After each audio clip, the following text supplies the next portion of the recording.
السلام علیکم ناظرین کرام، امید ہے سب خیریت سے ہوں گے۔ اللہ تعالیٰ سب کو اپنی حفظ و امان میں رکھے، آمین۔ اللہ نے انسان کو اپنے خزانوں میں سے رزق عطا کیا تاکہ وہ اس سے اپنی زندگی کو پرسکون بنا سکے، لیکن کچھ انسان اس رزق کو خرچ نہ کر کے اپنی زندگی کو عذاب بنا دیتے ہیں۔ آج ہم آپ کی خدمت میں ہمیشہ کی طرح ایک سبق آموز قصہ لے کر حاضر ہوئے ہیں، جس سے آپ کو بہت کچھ سیکھنے کو ملے گا اور آپ کا ایمان تازہ ہوگا۔ آج ہم آپ کو ایک ایسے کنجوس شخص کے بارے میں بتائیں گے جو اپنا مال نہ ہی اپنے پہ خرچ کرتا اور نہ ہی اپنے اہل و عیال پر، اور پھر اس کے مرنے کے بعد قبر میں اس کے ساتھ کیا معاملہ ہوا۔ جاننے کے لیے ویڈیو کو آخر تک لازماً دیکھیے۔ نئے آنے والے دوستوں سے گزارش ہے کہ ویڈیو کو لائک کر دیں، چینل کو سبسکرائب کر دیں اور ساتھ ہی بیل آئیکن پریس کر دیں تاکہ تمام ویڈیوز کا نوٹیفیکیشن بر وقت آپ کو ملتا رہے۔ پرانے زمانے کی بات ہے کہ ایک گاؤں میں ایک شخص اور اس کے بچے رہا کرتے تھے۔ وہ شخص اعلیٰ درجے کا کنجوس تھا، اپنا مال گن گن کر رکھتا، ایک ایک پائی کا حساب رکھتا۔ وہ شخص اس قدر کنجوس تھا کہ اس نے اپنا مال ایک لوہے کے صندوق میں رکھا ہوا تھا اور اس صندوق کو ایک اور بڑے کے لوہے کے صندوق میں رکھتا۔ وہ شخص نہ اپنی ضرورت کی چیز پر خرچ کرتا اور نہ ہی گھر والوں پر۔ اس کے بیوی بچے فاقوں میں رہتے، لیکن اسے کوئی فکر نہ ہوتی، یہاں تک کہ جب فاقے شدت اختیار کر جاتے تو اس کی بیوی مانگ کر کھانا لاتی۔ اس شخص کی بیوی کئی بار اس سے کہتی کہ تم اس مال کو رکھ کر کیا کرو گے؟ ایسے مال کا کیا فائدہ جو ہماری ضروریات ہی پوری نہ کر سکے؟ خدا کا واسطہ ہے، اپنے گھر کے حالات دیکھو۔ لیکن وہ کنجوس شخص فوراً غصہ کرتا اور کہتا کہ اللہ نے فضول خرچی سے منع فرمایا ہے اور تم مجھے میرا مال خرچ کرنے پر اکساتی ہو، چلی جاؤ یہاں سے۔ بیوی یہ بحث کئی بار کر چکی تھی، لیکن اس کنجوس شخص کے دماغ پر تو جیسے تالا ہی لگ گیا ہو، اسے کوئی بات سمجھ ہی نہ آتی۔ وقت ایک سا نہیں رہتا، وقت گزرنے کے ساتھ ساتھ اس کنجوس شخص کی عمر بھی بڑھتی گئی، یہاں تک کہ وہ بڑھاپے کو پہنچ گیا۔ اب وہ بیمار رہتا تھا، اس کو پتا تھا کہ اس کی موت کا وقت قریب آ چکا ہے، لیکن ابھی بھی اسے اپنی آخرت کی کوئی فکر نہ تھی۔ وہ بس یہی سوچتا رہتا کہ میرے مرنے کے بعد میرے مال کا کیا ہوگا۔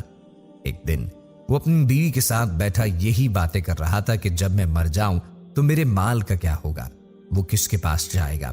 بیوی نے کہا ظاہر ہے باپ کے مرنے کے بعد اولاد کے پاس ہی سب کچھ جاتا ہے، اور یہی اللہ کا قانون ہے۔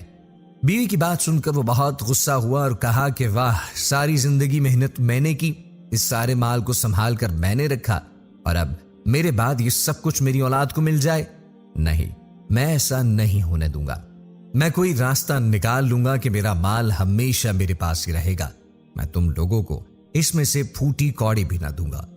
بیوی بس اپنے شوہر کو دیکھتی رہ گئی کہ اسے مر جانے کا یقین تو ہے، لیکن پھر بھی اپنے مال کی پڑی ہے، کسی اور پر تو کیا ہی خرچ کرنا۔ وہ تو اپنی سگی اولاد کو کچھ دینے پر راضی نہ تھا، وہ بس افسوس ہی کرتی رہ گئی اور اللہ تعالیٰ سے اس کے لیے ہدایت مانگنے لگ گئی۔ ایک دن کنجوس شخص درخت کے نیچے پریشان سا بیٹھا تھا۔ ایک آدمی اس کے پاس آیا، دیکھنے میں وہ بہت زیادہ دیندار اور اللہ والا لگتا تھا، لیکن اصل میں وہ ایک جعلی فقیر تھا۔ اس جعلی فقیر نے کنجوس شخص سے کہا کہ کیا ہوا، تم بہت پریشان لگتے ہو، مجھے بتاؤ، ہو سکتا ہے کہ میرے پاس تمہاری پریشانی کا حل ہو۔ اللہ نے مجھے بہت علم سے نوازا ہے، میں جو دعا کرتا ہوں قبول ہوتی ہے، اور بہت سے لوگ اس بات کے گواہ بھی ہیں۔ کنجوس اس جعلی فقیر کی بات میں پھنس رہا تھا۔ جعلی فقیر نے اپنی کچھ اور اچھائیاں بیان کی تو کنجوس اس کی باتوں پر یقین کرنے لگ گیا اور اسے اپنی پریشانی بیان کی۔ میں بوڑھا ہو رہا ہوں اور میں نے اپنی ساری زندگی اپنا مال لوگوں سے بچا رکھا ہے، لیکن اب میں بیمار رہتا ہوں، میری بہت تھوڑی زندگی رہ گئی ہے، مجھے یہی فکر ہے کہ میرے بعد میرے مال کا کیا ہوگا۔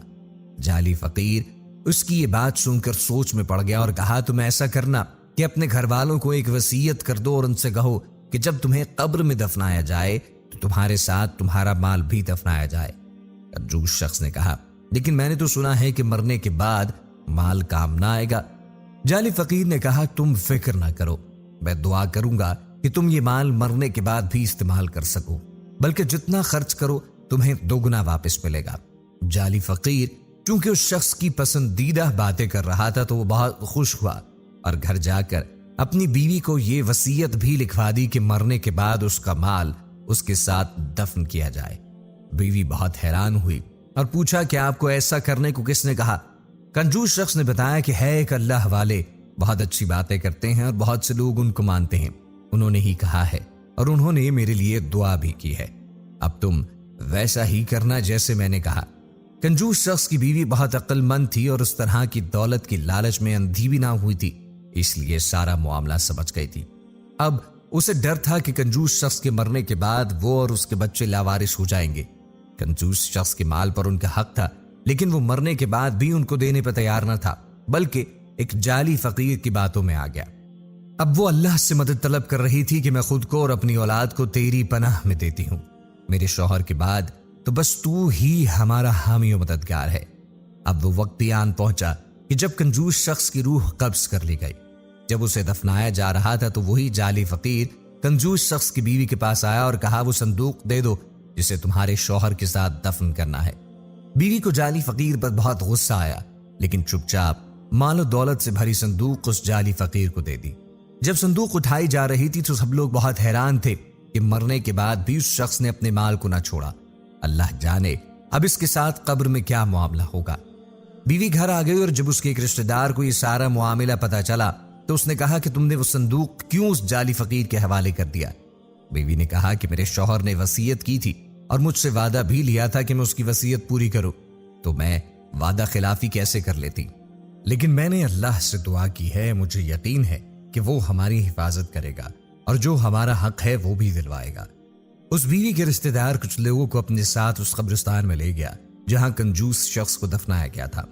انہوں نے دیکھا کہ ایک آدمی کنجوس شخص کی قبر کھود کر صندوق نکال رہا ہے کہ ایک اچانک آگ بھڑکتی اس قبر سے نکلتی ہے اور جعلی فقیر اس میں خاک ہو جاتا ہے۔ قبر میں سے عجیب و غریب رونے کی آوازیں آ رہی تھیں اور وہ مال سے بھرا لوہے کا صندوق وہیں پڑا رہ گیا، جو بعد میں گاؤں والوں نے کنجوس شخص کی بیوی کے حوالے کر دیا۔ اس سے ہمیں یہ سبق ملتا ہے کہ انسان کی زندگی، موت اور اس کا رزق مقرر ہوتا ہے۔ اگر انسان اللہ کی راہ میں خرچ کرتا ہے تو اللہ اس کا رزق بڑھا دیتا ہے۔ اللہ کو ہرگز پسند نہیں کہ انسان اپنے مال میں کنجوسی سے کام لے، بلکہ اللہ تو اس انسان کو خوشحال کر دیتا ہے جو اپنا مال اپنے اہل و عیال پر اور اللہ کی مخلوق پر خرچ کرے۔ اللہ سے دعا ہے کہ وہ ہمیں کنجوسی سے دور رکھے اور ہمیں توفیق دے کہ ہم اس کی راہ میں دل کھول کر خرچ کر سکیں۔ آمین۔